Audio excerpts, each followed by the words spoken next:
वालेकुम, आप देख रहे हैं समा और मैं हूं मुअज़्ज़म भट्ट। हेडलाइंस आपने जानी और अभी आपको अपडेट करेंगे। पाकिस्तान की कोशिशें अमन की मंजिल नजर आने लगी है। पूरी दुनिया को परेशान करने देने वाला तनाज़ा इख्तिताम के करीब है।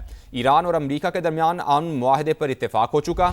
वज़ीर आज़म शहबाज शरीफ ने तस्दीक कर दी। कहा, पाकिस्तान फरीकैन के साथ मिलकर अगले मरहले को हतमी शक्ल दे रहा है।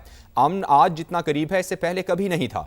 वज़ीर आज़म ने अमरीकी सदर डोनाल्ड ट्रंप और ईरानी सदर मसूद पज़ेश्कियान समेत दीगर रहनुमाओं को पैगाम में टैग किया। शहबाज शरीफ ने कहा कि कुछ लोग मुआहिदा सैबोटाज करने के लिए गलत मालूमात फैला रहे हैं।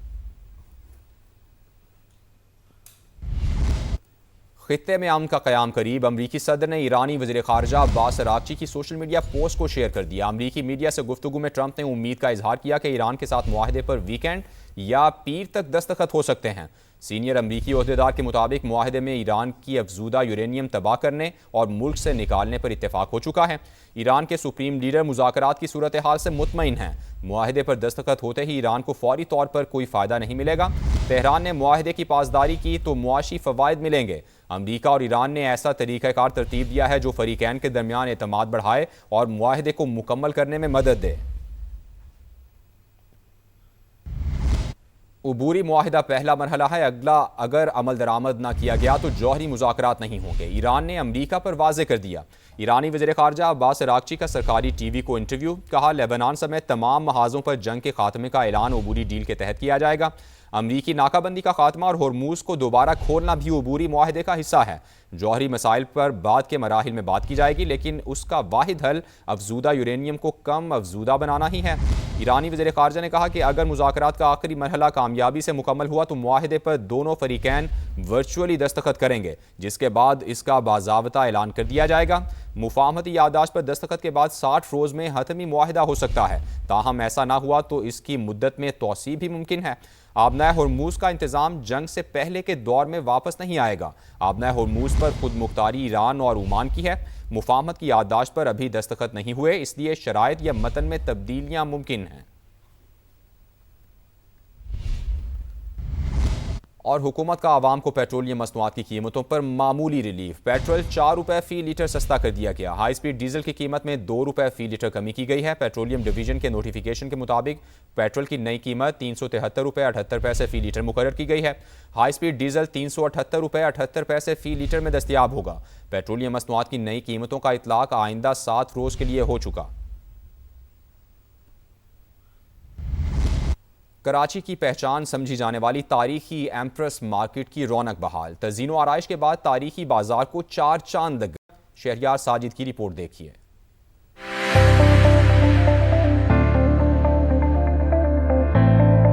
कराची की शनाख्त तारीखी एम्प्रेस मार्केट को संवारने का शहरी इंतजामिया ने बेड़ा उठाया और कर दिखाया। तज़ीनो आराइश के बाद तारीखी बाजार का नक्शा ही बदल गया। वजीर आला सिंध ने मेयर कराची के हमरा इफ्तिताह किया, बाजार की सैर की। हमने कराची की डेवलपमेंट के लिए जो सालों से अनप्लान डेवलपमेंट यहाँ हुई है उसको दुरुस्त करने के लिए अपनी पूरी ताकत लगा दी है। मेयर कराची ने शहरियों को एम्प्रेस मार्केट आने की दावत दी। एम्प्रेस मार्केट न सिर्फ कराची के माजी की अक्कासी करती है, लेकिन हमें ये हिम्मत देती है कि हमारा मुस्तकबिल भी इतना शानदार हो सकता है अगर हम नेकनियती के साथ काम करें। 5 एकड़ रकबे पर फैले एम्प्रेस मार्केट की तज़ीनो आराइश यूरोपी तर्ज पर की गई है। 36 डबल डेकर ग्रोसरी दुकानें, गोश्त की फरोख्त के लिए 29 जदीद स्टॉल्स, सब्जी और फलों की फरोख्त के लिए 6 स्टॉल्स कायम। 250 गाड़ियों की पार्किंग और 500 मोटरसाइकिलों की पार्किंग की सहूलत भी बाजार में मौजूद है। कैमरामैन कासिम रईस के साथ शहरियार साजिद, समा, कराची। वज़ीर आला सिंध मुराद अली शाह कहते हैं कि मुल्क के वसी तर मफाद में तरक्याती बजट कम किया, जिसके असरात सामने आएंगे। ताहम इसके बावजूद तरक्याती स्कीम्स को मुकर्ररा वक्त पर मुकम्मल करने की कोशिश करेंगे।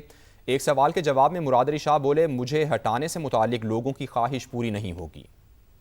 मुल्क के वसी तर मफाद में और अपारी जो दिफाई ज़रूरियात हैं उनको पूरा करने के लिए जो हमने अपने फंड्स में कटौती की है उससे डेवलपमेंट ज़रूर असरअंदाज होगी, लेकिन हमारी पूरी कोशिश होगी कि हमारे प्लान्स जो हैं वो जारी रखी जाए।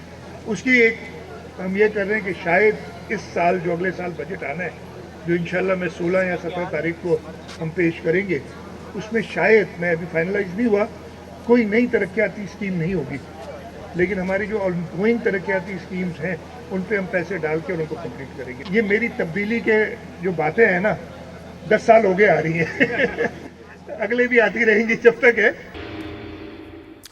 Welcome back. बजट की खुसूसी ट्रांसमिशन जारी है। नदीम मलिक साहब ये हमारे साथ मौजूद हैं। नदीम मलिक साहब, हम अब देख रहे हैं कि जो रिएक्शन है इस बजट के ऊपर वो भी अब सामने आता जा रहा है, और उसमें जब हम चैम्बर के दूर की अगर बात करें, जो बिजनेस कम्युनिटी है वो अब मुसलसल ये कह रही है कि इसमें किसी किस्म का बिजली का, गैस का रिलीफ नहीं दिया गया।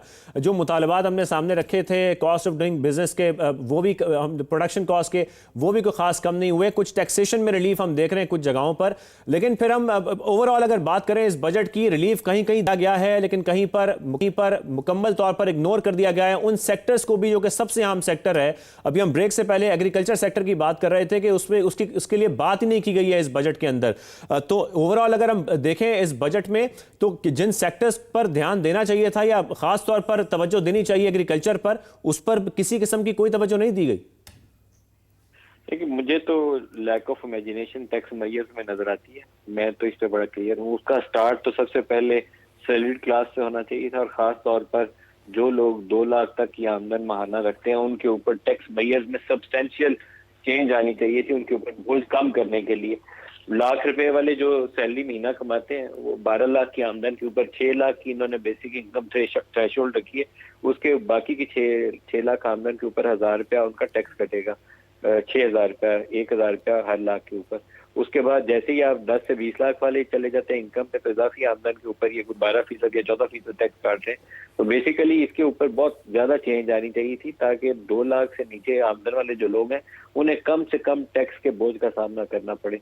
यहाँ पे प्रॉब्लम यह है कि इनकी टैक्स फाइलिंग के जो नंबर्स हैं उसमें सबसे बड़ा कंपोनेंट जो है वो है सैलरीड क्लास है, तो उसको इन्होंने छेड़ने की जहमत ही गवारा नहीं की है। दूसरी तरफ आप एग्रीकल्चर की या दूसरे शोबों की बात करते हैं, तो किसी भी ऐसे सेक्टर के हवाले से कोई स्पेसिफिक पॉलिसी या प्रोग्राम बजट के अंदर नहीं है। कुछ तो ये उसके बाद अनाउंस कर सकते हैं, अनाउंस करने पे पाबंदी नहीं है, लेकिन अगर एग्रीकल्चरल इनपुट्स है या ट्रैक्टर की कीमतें या खाद की कीमतें उस हवाले से कुछ ड्यूटीज में रद्दोबदल करते हैं, तो हो सकता है कि इंसेंटिव के तौर पर एग्रीकल्चर सेक्टर में ये चीज सामने आ सकती थी। इसी तरीके से सब्सिडाइज क्रेडिट दे सकते हैं एग्रीकल्चर सेक्टर के लिए, जैसे इन्होंने वो अपना घर स्कीम के तहत एक 5% की शरह रखी है। इसी तरीके से एग्रीकल्चर सेक्टर में बहुत कम्प्रीहेंसिव किस्म का एक प्लान आ सकता था, जिसमें वफाक और सूबे मिलकर, ये बोझ सूबों को भी उठाना है, सिर्फ वफाक का काम नहीं है क्योंकि तमाम एग्रीकल्चरल लैंड सूबों के अंदर है, लेकिन वफाक एक अम्ब्रेला प्रोग्राम अनाउंस कर सकता था जिसके तहत सूबे अपना अपना हिस्सा डालते हैं और एग्रीकल्चर सेक्टर में रायती नरखों के ऊपर 5-6% की शरह के ऊपर क्रेडिट्स देते हैं, जिससे वो खादें, अद्वियात, बीज, इस तरह की सर्टिफाइड सीड्स की अवेलेबिलिटी यकीनी बनाना, ये तमाम चीजें उसमें कवर की जा सकती थी। इंडस्ट्रियल सेक्टर में जो बहुत बड़ी इस वक्त कमी है वो आपके पास इन्वेस्टमेंट कोई नहीं है। रवा साल भी आपकी इन्वेस्टमेंट टू जीडीपी रेशियो है one of the lowest in Pakistan history है, कोई 10% या शायद उससे भी कम है, 10% के करीब है। तो वहाँ इन्हें कम्प्रीहेंसिव 5 ईयर्स प्रोग्राम देना चाहिए था। वो आपको टैक्स इंसेंटिव देने हैं, ग्रीन फील्ड प्रोजेक्ट्स हैं जो बिल्कुल नए सिरे से नई इंडस्ट्री पाकिस्तान में या नया कारखाना लगता है उसके लिए टैक्स इंसेंटिव देते हैं, उसके लिए क्रेडिट स्कीम में कुछ इंसेंटिव देते हैं कि उसको ये फिक्स रेट के ऊपर 9% या 10% के ऊपर 5 साल या 10 साल का कर्जा मिलेगा। जैसे लॉन्ग टर्म लोन किसी भी इंडस्ट्री के लिए बनाए जाते हैं, उसके लिए इंडस्ट्रियल बैंक्स किसी जमाने में पाकिस्तान में थे, अब तो उनका वजूद नहीं है, लेकिन रवायती कमर्शियल बैंकों से भी हुकूमत अरेंजमेंट कर सकती थी कॉस्ट शेयरिंग बेसिस के ऊपर, तो उनको एक फिक्स शरह के ऊपर 10 साल के कर्जे दे रही थी नई इंडस्ट्री लगाने के लिए। बहुत बड़ी चेंज उससे आती है अगर ये स्टेप ले लेते, लेकिन वो स्टेप है ही कोई नहीं, मिसिंग है कम्प्लीटली।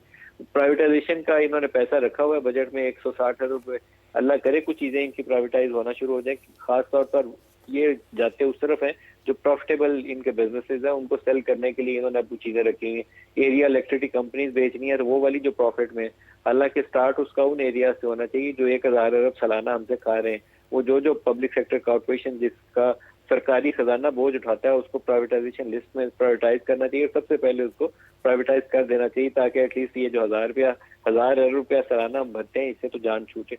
बिजली के शोबे में भी इन्होंने इतने ज्यादा पहले ही कीमतों में इजाफा कर चुके हैं कि अब तो मजीद इनके पास उसमें गुंजाइश नहीं है, तो रिडक्शन की तो इनसे और उम्मीद मत रखें।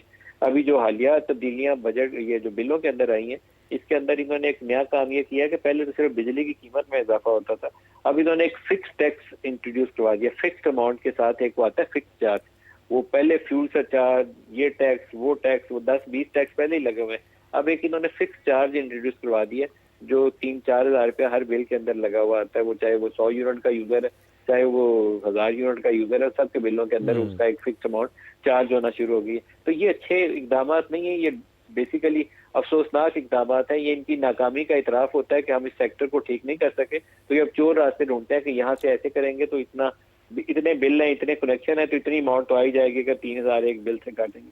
और उसके ऊपर कमाल ये है कि ये हुकूमत शायद पाकिस्तान की तारीख की पहली हुकूमत है जिसके वुज़रा खुद को अवार्ड दे के खुशी महसूस करते हैं। इनको कोई दूसरा पाकिस्तानी शहरी तारीफ करे फिर तो इनकी बात होगी, ये खुद को अवार्ड देते हैं। मुझे 17 इम्तियाज, मैं बहुत अच्छा वज़ीर हूँ, तो ये इस हुकूमत का कमाल यही है। जी और मलिक साहब, यहाँ पर अगर हम माजी को भी देखें, ये ताजिरों के लिए कई स्कीम्स आई हैं, नाकाम होती हैं, उनकी तरफ से एहतजाज किया जाता है, फिर वही आसान अल्फाज में कहें तो ब्लैकमेलिंग शुरू हो जाती है। ये दुकानदारों के लिए, जो छोटे दुकानदार हैं, इनके लिए अब जो ये फिक्स टैक्स स्कीम लाई जा रही है, इसको आप कितना देख रहे हैं कि ये ऐसी है कि जिस पर हम देखेंगे कि आने वाले वक्त में जब हम टैक्स नेट ब्रॉडन करने की बात करते हैं तो हम देखेंगे कि सालाना 20 करोड़ या उससे कम टर्नओवर वाले ताजिरों पर ये इतलाक होगा। इसका कोई फ़ायदा पहुँचेगा हमारे टैक्स कलेक्शन में? देखिए कि अगर तो टैक्स वो जो कहते हैं कि आएगा, ये बेसिकली उम्मीद इसकी बहुत कम है कि उतना वो टैक्स आएगा। अगर तो आएगा तो फिर तो कुछ कंट्रीब्यूट होना शुरू हो जाएगा। लेकिन ये मैंने 35-36 सालों में इस तरह की 35-36 स्कीमें अनाउंस होते तो देखी हैं, उनको कामयाब होते नहीं देखा। ये नवाज शरीफ की सबसे पहली जो वजारत उज़्मा थी उस दौर से ये स्कीमें अनाउंस होना शुरू हुई थी। 90-91 में शायद पहली दफा वज़ीर आज़म बने थे, तो उस वक्त ये शटर पावर थी, बड़े तगड़े थे, टैक्स नहीं थे लगाने देते, तो ये आसान टैक्स इनके लिए बनाते थे कि इतना थोड़ी सी अमाउंट 1000 रुपया 500 रुपया महीना देंगे, बस इससे ज्यादा कोई सवाल जवाब आपसे पूछेगा ही नहीं। उन्होंने वो भी नहीं था दिया और आज तक नहीं देते। उसके ऊपर इनको एक अच्छी मजबूत तरीकाकार, मजबूत हिकमत अमली के साथ आगे बढ़ना पड़ेगा। उनको फोर्स करना पड़ेगा कि वो जो मिनिमम टैक्स आपके ऊपर हमने कहा है कि आप इतनी थोड़ी सी अमाउंट आप देंगे तो you have to do it. अगर आप नहीं देंगे तो आपकी दुकान के ऊपर अगले दिन ताला लगेगा। तो यहाँ अगर कोई शटर पावर यूज करता है, कोई स्ट्राइक करता है, कोई प्रोटेस्ट करता है, तो उसको महीना बर्दाश्त कर ले, कहाँ जाएगा? यही दुकान खोलनी है ना उसे, तो उसे टैक्स ले। जैसे सैलरी वालों का सोर्स काट लेते हैं, तो इस तरह का इन्हें तरीका कार अपनाना पड़ेगा, अदरवाइज कोई तरीका नहीं है। ये टैक्स नेट से बाहर रहना पसंद करते हैं, वो क्यों टैक्स नेट के अंदर आए? 35-40 साल से मजे के साथ वो हुकूमत की तमाम कोशिशों को नाकाम बनाते हैं और अभी भी मुझे शक यही है कि उसको नाकाम बनाने की कोशिश करेंगे। जी।